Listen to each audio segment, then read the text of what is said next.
ہم یہ دیکھتے ہیں پھر اس کے بعد اللہ کے نبی صلی اللہ علیہ وسلم نے اپنے حجت الوداع اور آخری جو حج کیا اس کے موقع پر اللہ تعالیٰ کے نبی نے جو فرما دیا، اور اللہ تعالیٰ نے کیا کہا سورہ مائدہ کے اندر اللہ تعالیٰ فرماتے ہیں الیوم اکملت لکم دینکم، کہ آج میں نے تمہارے دین کو تمہارے لیے مکمل کر دیا اور اپنی نعمت تم پر تمام کر دی، اور تمہارے لیے اسلام کو اور تمہارے دین کی حیثیت سے قبول کر لیا۔ یعنی نبی اکرم انبیاء کرام ہمیں پتہ ہے کہ جب مبعوث کیے جاتے ہیں تو اس وقت حالات اتنے زیادہ خراب ہو چکے ہوتے ہیں کہ ضرورت اس بات کی اللہ تعالیٰ محسوس کرتے ہیں کہ اب اس امت کی ہدایت کے لیے، اب اس امت کی رہنمائی کے لیے کوئی ایسی کتاب بھیجی جائے، کوئی ایسا میسنجر بھیجا جائے جو کہ ان کی اصلاح کا کام کرے۔ تو اللہ کے نبی صلی اللہ علیہ وسلم کو مبعوث کیا گیا، اور قرآن جو تصور پیش کرتا ہے، سب سے پہلے قرآن کا جو مخاطب ہے وہ انسان ہے، اور قرآن یہ تصور پیش کرتا ہے کہ اس دنیا کا حاکم، اس دنیا کا مالک، اس دنیا کا فرمانروا، اس دنیا کا پالنے والا، اس رب العالمین، پوری کائنات کا رب جو ہے وہ کون ہے، وہ یہ تصور جو ہے قرآن پیش کرتا ہے۔ اور قرآن جو ہے وہ انسانوں کی ہدایت کے لیے اور انسان کی فلاح اور بہبود کے لیے وہ نازل کیا گیا۔ آئیے ہم یہ دیکھتے ہیں کہ اللہ تعالیٰ قرآن مجید میں اس کا مقصد کیا بتاتا ہے۔ قرآن مجید کی میں جسٹ بلٹس کی شکل میں، چونکہ آج ہمارے پاس ٹائم بہت کم ہے، جسٹ بلٹس کی شکل میں چند چیزیں آپ کے سامنے رکھوں گا۔ سب سے پہلے اللہ تعالیٰ قرآن مجید کے ذریعے اپنے اس مقصد کو واضح کرتا ہے کہ جس کے اندر اللہ تعالیٰ فرماتے ہیں سورہ بقرہ کی آیت میں ذالک الکتاب لا ریب فیہ ھدی للمتقین۔ ہم نے پڑھا نا شروع میں، اس پہ سب سے پہلا ہمارے اس سیریز کا جو پہلا پروگرام تھا کہ جس کے اندر ہم نے الف لام میم ذالک الکتاب لا ریب فیہ، اس کو بڑی مدلل قسم کی گفتگو کی تھی کہ اللہ تعالیٰ فرماتے ہیں یہ وہ کتاب ہے کہ اس میں کوئی شک نہیں اور پرہیزگار لوگوں کے لیے ہدایت۔ ایک اور جگہ پر اللہ تعالیٰ سورہ بنی اسرائیل کے اندر فرماتے ہیں کہ حقیقت یہ ہے کہ قرآن وہ راہ دکھاتا ہے جو بالکل سیدھی راہ ہے۔ پھر ایک اور جگہ پر اللہ تعالیٰ سورہ بقرہ کی 185 نمبر آیت کے اندر اللہ تعالیٰ فرماتے ہیں کہ قرآن انسانوں کی ہدایت کے لیے کافی ہے۔ اور پھر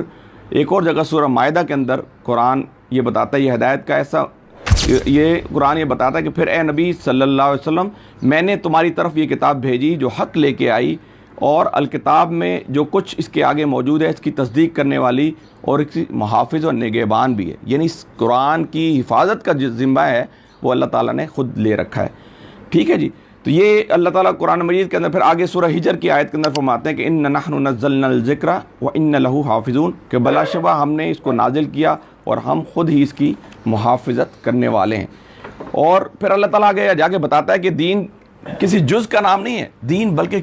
پوری کل کا نام ہے، کہ آپ جو ہے پورے کے پورے دین کے اندر داخل ہو جاؤ۔ یعنی آپ کا اوڑھنا، آپ کا بچھونا، آپ کا سننا، آپ کا جاگنا، آپ کا اٹھنا، آپ کا بیٹھنا، آپ کے لوگوں کے ساتھ تعلقات، آپ کے بہن بھائیوں کے تعلقات، آپ کے بیوی بچوں کے ساتھ تعلقات، آپ نے معاشرے کے اندر اپنی سیاست کس طرح کرنی ہے، معیشت کس طرح چلانی ہے، اس کے علاوہ یہ پورے معاملات زندگی وہ کس طرح چلانے، اس تمام چیزوں کو اللہ تعالیٰ ایک آیت کے اندر سورہ بقرہ کے اندر کہتا ہے ادخلوا فی السلم کافہ، کہ داخل ہو جاؤ خدا کے دین میں پورے کے پورے۔ یعنی تمام کے تمام معاملات کے اندر وہ اللہ تعالیٰ سے ہدایت ہم نے لینی ہے۔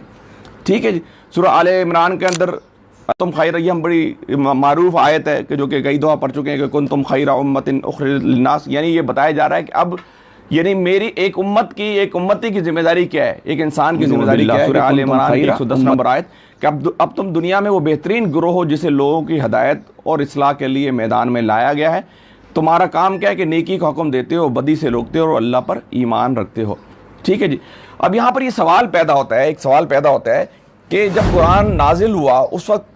وقت کے حالات کیا تھے؟ اس وقت تو مسلمان جو ہے کم تھے، لیکن ایک بڑے یعنی قلیل تھے، لیکن بہت بڑے گروہ کے پر انہوں نے فوقیت حاصل کی، بہت تھوڑے تھے بہت زیادہ لوگوں پر فوقیت حاصل کی، یعنی کمزور تھے لیکن انہوں نے ایک ایسا کام کر کے دکھا دیا کہ جو کہ طاقتوروں کو بھی زیر کر دی۔ آج کیا وجہ ہے کہ یہ قرآن مجید جو ہے ہم نمازیں بھی پڑھ رہے ہیں، ہم قرآن مجید بھی پڑھ رہے ہیں، ہمارے ساتھ جو ہے ہمارا تعلق وہ بن نہیں پا رہا، ہم وہ ڈیلیور نہیں کر پا رہے، ہم وہ چیزیں نہیں کر پا رہے جو کہ اللہ کے نبی صلی اللہ علیہ وسلم نے اور صحابہ کرام نے کر کے دکھا دیا۔ یہی وہی قرآن تھا، انہی سے ہدایت لیا کرتے تھے، انہی کی باتوں کو سمجھا کرتے تھے، انہی کی باتوں پڑھا کرتے تھے۔ آج اس کا مطلب یہ ہے کہ ہمارے اندر سے وہ بات نکل گئی ہے۔ آج ہم نے قرآن سے جو قرآن کا مطلوب تھا انسان، آج ہم نے قرآن سے ہدایت لینا چھوڑ دی ہے۔ آج ہمیں کیا کرتے ہیں، ہم طاق کے اندر وہ ہے نا ماہر القادری کی نظم کہ طاقوں میں سجایا جاتا ہوں، دھو دھو کے پلایا جاتا ہوں، جزدان حریر و ریشم کے اور پھول ستارے چاندی کے،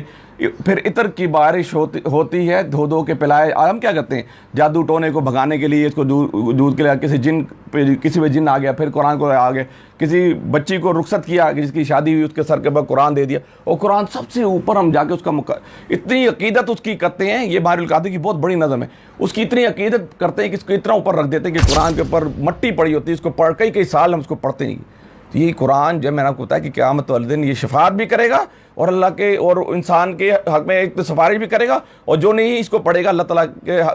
کہے گا کہ اللہ تعالیٰ جس طرح اس شخص نے دنیا کے اندر مجھے برباد کیا تو بھی اس کو برباد کر دو.